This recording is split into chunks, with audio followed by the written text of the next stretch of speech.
бозам салому дуруд.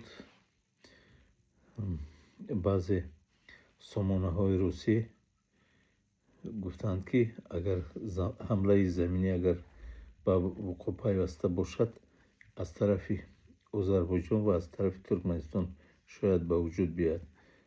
ба фикрам дирӯз буд ки як сомона хондем ки гӯё ки ҳафта тайёраи ҳамин исроилӣ ба озарбойҷон фуруд омаданд. чӣ хел тайёра буду чӣ бошад ҳеҷ нафаҳмидам, лекин дар туркманистон ҳамун солдатҳои сарбозои амрикоӣ дар онҷо гашту гузор доранд. ба гуфте ки бо либосҳои оддӣ ғайринизомӣ.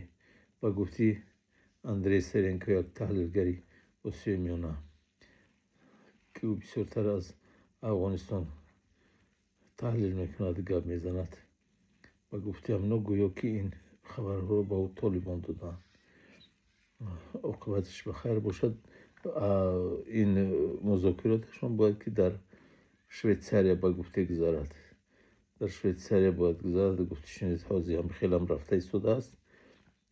лекин ба гуфти баъзе таҳлилгаро амрико вақт мекашонанд. ба гуфте ки ин вақткашониро ина ба гуфте ки русҳо гуфта бошанд. сайтҳои русӣ ки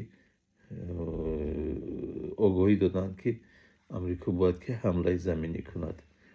барои ҳамин огоҳӣ карданд ба Эрон. тавридасон вақт бояд 2 ҳафтаи дига бояд ки ҳамин музокираташон давом дода шавад, то яроқ оварданашон ба наздики Эрон.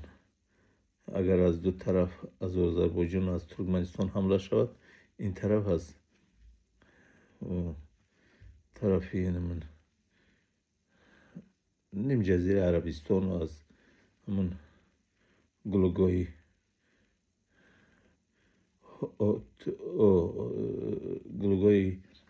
Ормузу баъд гулугоҳи Аманский пролив меган.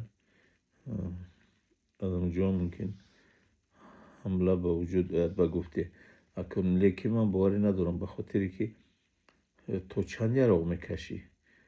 аҳоли ҳамун солдатҳое ки сарбозоне ки масалан Эрон чӣ кардааст, қариб то 7 миллион номнавис шудааст. ба гуфте тайёр шуданд ки мо тайёрем ба ҷанг ба зидди Амрико ҷанг кунем. аз сарбозои амрикоӣ ҳамагӣ дар тамоми дунё ҳар тараф пароканда 1,300,000 буданд. ҳамаи ӯ сарбозоро оварда наметавонад. хайр агар 100,000ша биёра, инам ба яроқе ки кашида овардан фикр мекунам ин ба мантиқ рост намеояд. бо ӯ тарафша худо медонад. хай худованд дурӯғ бошад, ҷанг нашавад, сулҳу субот шавад. фикри мулоҳизаи худтона нависе буд. дар поёни навор ба канал обуна шудана фаромӯш накунед. саломат бошед. ин хабари бо нав буд.